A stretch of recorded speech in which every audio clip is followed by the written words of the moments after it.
తిరుపతి జిల్లా చంద్రగిరి నియోజకవర్గం పాకాల మండలంలో కాంగ్రెస్ పార్టీ బలోపేతానికి కృషి చేయాలి అంటూ AP Congress vice president K Venugopal Reddy నాయకులకు కార్యకర్తలకు పిలుపునిచ్చారు. తిరుపతి జిల్లా చంద్రగిరి నియోజకవర్గం పాకాల మండలంలో ఓ ప్రైవేటు కళ్యాణ మండపంలో స్థానిక కాంగ్రెస్ నేత భాస్కర్ ఆధ్వర్యంలో మండల స్థాయి కాంగ్రెస్ పార్టీ నాయకుల కార్యకర్తల సమావేశాన్ని నిర్వహించారు. ఈ కార్యక్రమానికి AP Congress vice president K Venugopal Reddy అధ్యక్షతన వహించి మాట్లాడారు. వైఎస్ షర్మిల రాష్ట్ర కాంగ్రెస్ పార్టీ పగ్గాలు చేపట్టిన నాటి నుంచి రాష్ట్రంలోని కాంగ్రెస్ పార్టీ బలపడుతుందని అన్నారు. మండలంలోని కాంగ్రెస్ పార్టీ నాయకులు కార్యకర్తలు పార్టీని మరింత బలోపేతం చేసి రాబోయే ఎన్నికల్లో కాంగ్రెస్ పార్టీ విజయానికి కృషి చేయాలని పేర్కొన్నారు. రాబోయే ఎన్నికల్లో కాంగ్రెస్ పార్టీకి ఓటు వేసి విజయానికి కృషి చేస్తే మేనిఫెస్టోలో పొందుపరిచిన విధంగా అర్హులైన ప్రతి కుటుంబానికి నెలకి 5,000 రూపాయలు అందజేయడం జరుగుతుందని తెలియజేశారు.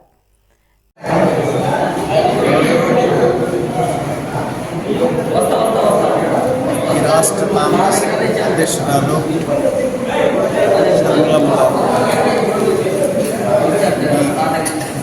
భారత జాతీయ కాంగ్రెస్ అధ్యక్షుడు మల్లికార్జున ఖర్గే గారు లక్షకోటి తీసుకుని ప్రత్యేక పథకాన్ని రాష్ట్ర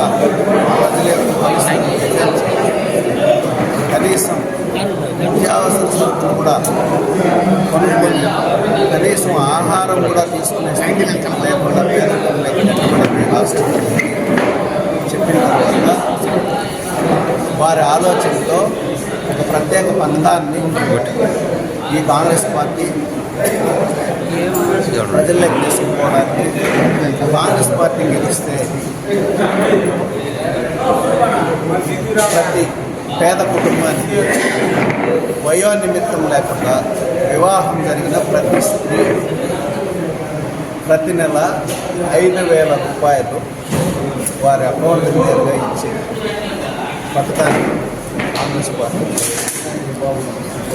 దానికి కారణం ఏంటంటే పేదవాళ్ళకు కొనుగోలు శక్తి పెంచి కనీసం జీవనానికి అవసరమైన నిత్యావసర వస్తువులను కొనుక్కోవడానికి కొనుగోలు శక్తిని పెంచడానికి ప్రధాన ఉద్దేశం. ఈ పథకాన్ని ప్రజల్లోకి తీసుకెళ్ళడానికి కాంగ్రెస్ పార్టీ గ్రామానికి ఈ పథకాన్ని ప్రజల్లోకి తీసుకెళ్లాల్సిందిగా ఆదేశించింది. కాబట్టి ఆ ఆదేశాన్ని పాటిస్తుంది. ఈరోజు కాంగ్రెస్ పార్టీ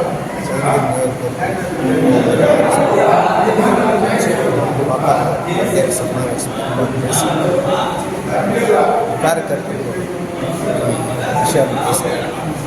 ఇదే కాకుండా ఎన్నికల్లో కూడా షర్మిలమ్మ గారి నాయకత్వం ప్రజల్లోకి తీసుకుపోయి కాంగ్రెస్ పార్టీకి మళ్ళీ పూర్వవైపు తీసుకొచ్చి కాంగ్రెస్ పార్టీని విజయపదాన్ని నిలపడానికి సమాజంలో అట్టడుగున బడుగు వర్గాల వారికి నాయకత్వం ఇవ్వడానికి సమాజంలో ఉన్న అన్ని సామాజిక వర్గాలను కూడగట్టుకుని